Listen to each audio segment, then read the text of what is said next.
Bonjour tout le monde, on y est, 8e catégorie de vie, la vie spirituelle. Ah là là là là là là, oui, depuis le début, je sais que vous avez tous en attente cette sphère d'influence. Eh oui, parce que cette sphère d'influence, elle a quelque chose de particulier, c'est qu'elle fait péter toutes les limites. Qu'est-ce que cela veut dire? Eh bien, quand vous êtes capable de regarder votre vie comme un être spirituel, ça veut dire que vous utilisez votre esprit pour observer avec une capacité à voir qui n'est pas celle de la demi-mesure. Exemple, on vous annonce que vous êtes viré. Difficile, n'est-ce pas? C'est évident, pendant un certain laps de temps, vous allez basculer dans le chaos. Votre ordre actuel, votre organisation actuelle, votre manipulation du pensée, temps, énergie, argent actuel, tout pète. Tout est remis en question. C'est le chaos. Ok.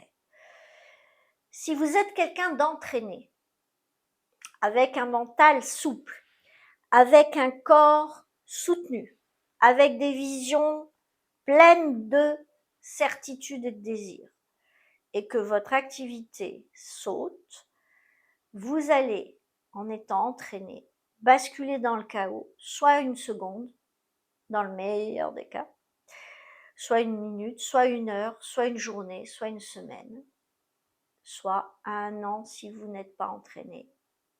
Et peut-être arrêterez-vous de croire en vous. Et vous allez me dire, pourquoi tu parles de ça?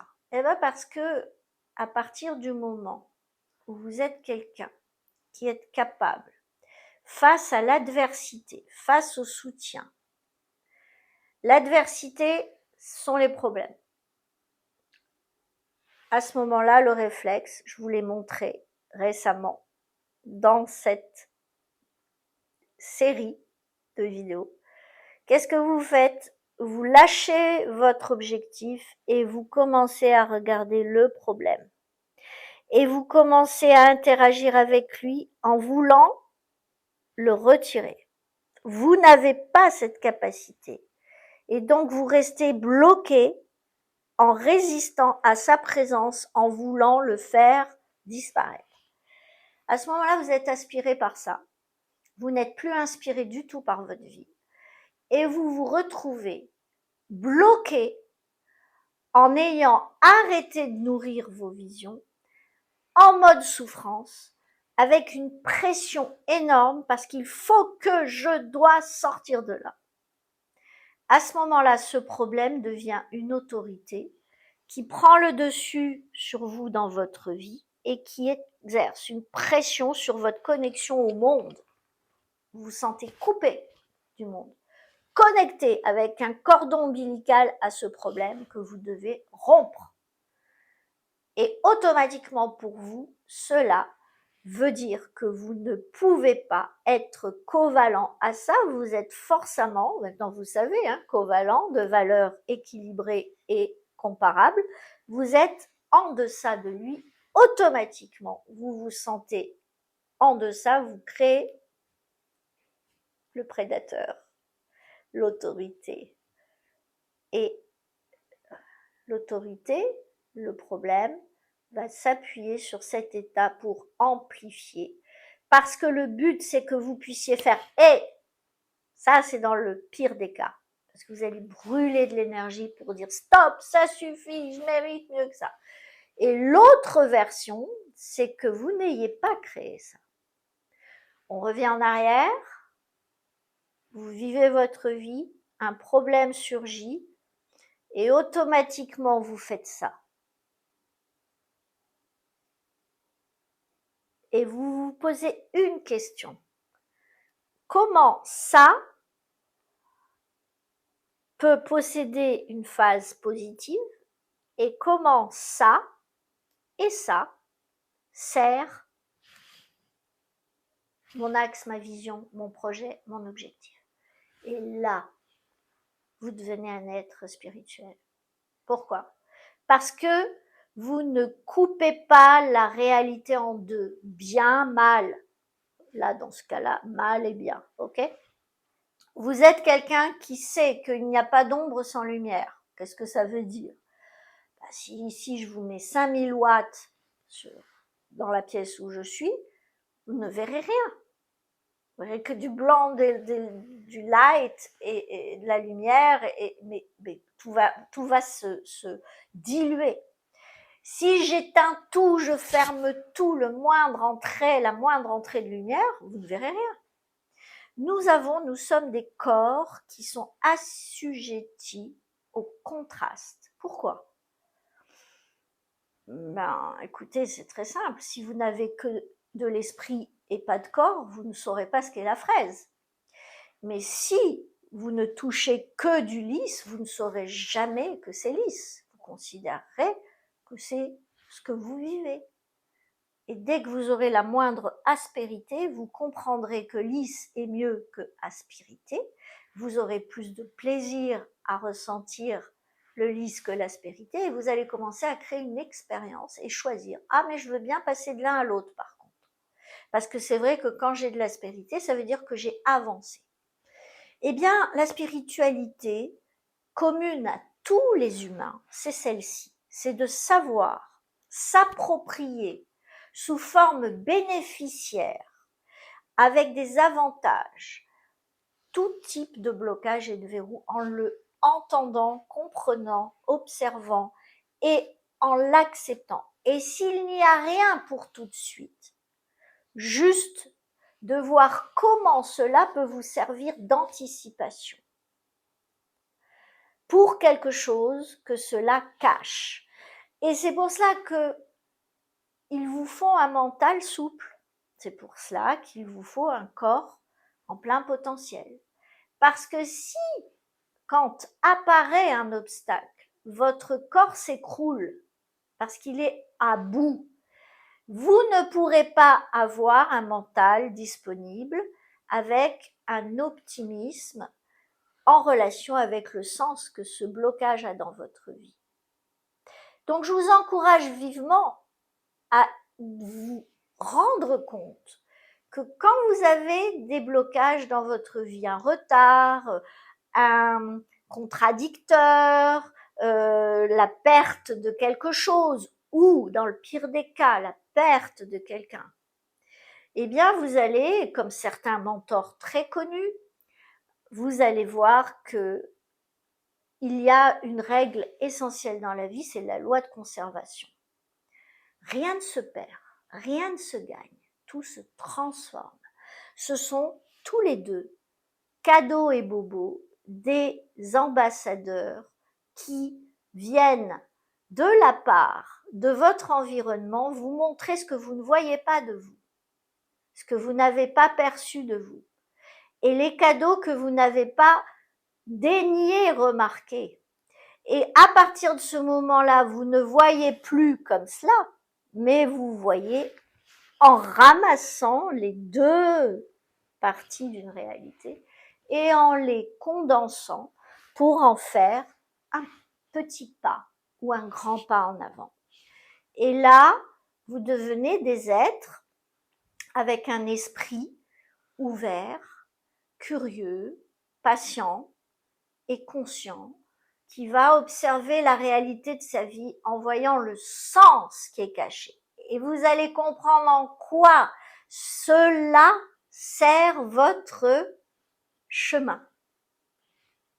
Parce qu'au fur et à mesure, vous aurez de moins en moins peur d'avoir des blocages, de moins en moins besoin de hyper euphorie pour accueillir les cadeaux. Ça vous semblera naturel de passer de bobo à cadeau. Et ça va vous sembler absolument naturel de vous voir capable de deviner quel handicap ou blocage vous allez voir arriver parce que vous savez observer ce que vous n'avez pas anticipé depuis 10 ans. Et vous savez qu'à un moment donné, vous serez obligé de régler ce détail. Dans notre métier, on appelle ça une crise d'adolescence. Je ne vais pas vous donner le nom scientifique parce que ce n'est pas du tout l'objet. Mais cette crise d'adolescence, elle est dangereuse parce que quand, à un certain âge, vous êtes obligé d'accepter de vous mettre à faire des économies, il peut être tard. De gérer votre trésorerie, il peut être tard. De tout simplement cotiser à des retraites, il peut être tard. Vous savez, il y a des pays où cotiser à des retraites, ça vous demande énormément d'énergie. Personnellement, j'ai vécu dans un pays où, en tant que profession libérale, je n'avais pas le droit de cotiser à des retraites locales et je ne gagnais pas d'euros, donc je ne pouvais pas acheter, payer, cotiser. Parce que le ratio entre ce que je gagnais et je devais payer n'était pas équitable et possible au début de ma carrière. D'accord? Donc c'était très intéressant de voir la distorsion, c'est-à-dire qu'au lieu d'être aligné, souple, c'était tendu. Et à ce moment-là, j'ai dû prendre une décision. Je ne l'ai prise que tardivement, mais j'ai dû prendre une décision parce que derrière ce détail se cachaient d'autres éléments qui n'étaient pas constructifs pour ma carrière. Donc, il faut toujours voir qu'un inconvénient vient vous servir pour regarder plus large spectre et voir plus de handicaps potentiels dans le futur immédiat ou à moyen terme. Il est très important que vous voyez où vous en êtes dans l'équilibrage de votre chemin et aujourd'hui dans le présent des ennuis et des avantages, des confrontations et des soutiens que vous avez. Il est absolument indispensable que vous voyez combien de pensées vous posez sur je dois équilibrer ma vie, ma perception, mon vécu et accueillir les choses de la vie. Je dois absolument poser du temps sur une conscience, une compréhension, observation des événements dans ma vie. Ils sont tous des messages, ils sont tous des coachs. Et je dois absolument engager de l'énergie, de l'action et me mettre peut-être à méditer, peut-être à respirer mieux, peut-être en respirant avoir à libérer mon mental, habitué à raisonner d'une certaine façon pour pouvoir voir que ce que je vis en ce moment, mais en définitive, waouh, j'avais pas vu que ce concurrent en face, mais en fait, peut-être que je peux aller lui demander de co-créer avec moi un réseau parce que lui, il est sur d'autres villes, il vient de se mettre en face de moi avec la même activité, mais peut-être qu'on a des visions communes. Et au lieu d'être dans le ressentiment, le ressassement, d'aller dire, allez, je traverse la rue, je vais frapper à la porte, et en définitive, vous ne savez pas ce que vous ne savez pas. Et vous pouvez avoir en face de vous quelqu'un qui peut vous permettre de tisser des liens ou d'ouvrir votre vision ou de passer à une action que vous n'auriez jamais pu envisager avant 1 an ou 2 et pourtant c'est juste là à votre porte. Mais au départ, vous ne l'avez pas aimé, vous l'avez repoussé, vous l'avez rejeté, vous y avez résisté, vous êtes mis en colère, vous êtes rentré en souffrance, vous avez arrêté de dormir la nuit, vous avez oublié de boire, vous respiriez plus, vous étiez en apnée. Vous voyez ce que je veux dire? Donc, vous savez, ce n'est pas un petit sujet, c'est un véritable sujet majeur. Votre perception de ce que vous vivez implique que ce que vous êtes, vous allez l'attirer en face pour créer votre réalité. Donc, si vous attirez, parce que vous êtes frustré, des êtres qui sont générateurs de frustration ou eux-mêmes frustrés, vous allez créer une réalité qui va vous demander du temps, des pensées, de l'énergie et de l'argent pour régler vos frustrations. Vous avez envie de ça, vous? Je vous assure que cette catégorie de vie, ce terrain de jeu, est celui qui va vous permettre de rayonner, d'être inarrêtable et sans limite. Mais ça, c'est un autre sujet. Je peux pas tout vous dire aujourd'hui, ni dans ce programme, parce que vous verrez, c'est absolument le premier petit pas que vous faites qui est essentiel. On ne peut pas s'en passer. D'ailleurs, dans mes coachings privés et en présentiel, on fait un énorme travail sur l'état des lieux. C'est un cadeau, j'adorerais avoir eu ça en démarrant dans ma vie. Je vous recommande de lire les commentaires à chaque petit résultat en paramétrage, pensée, temps, énergie, argent que vous aurez rempli. Waouh, on a fait le chemin. Vous allez avoir un sacré cadeau quand vous allez découvrir votre réalité d'aujourd'hui. Suivez bien ce qui arrive sur vos mails, suivez bien ce qui se passe quand vous lisez vos textes parce qu'il y a une surprise. Vous allez voir votre réalité personnelle se dessiner sous vos yeux. Je vous remercie. Bravo, vraiment bravo, c'est magnifique, vous avez été jusqu'au bout et ce n'est que le début. Je vous assure que ce que vous allez découvrir après ce programme est assez étonnant. Je vous remercie. N'oubliez pas, votre première œuvre, c'est vous. Votre première entreprise, c'est vous. Votre première création, c'est vous. Votre première interaction, elle provient de vous. Je vous remercie. Je suis honorée de vous avoir accompagné et vous allez très vite me retrouver avec un petit commentaire de fin pour ce magnifique programme. Merci et à très bientôt.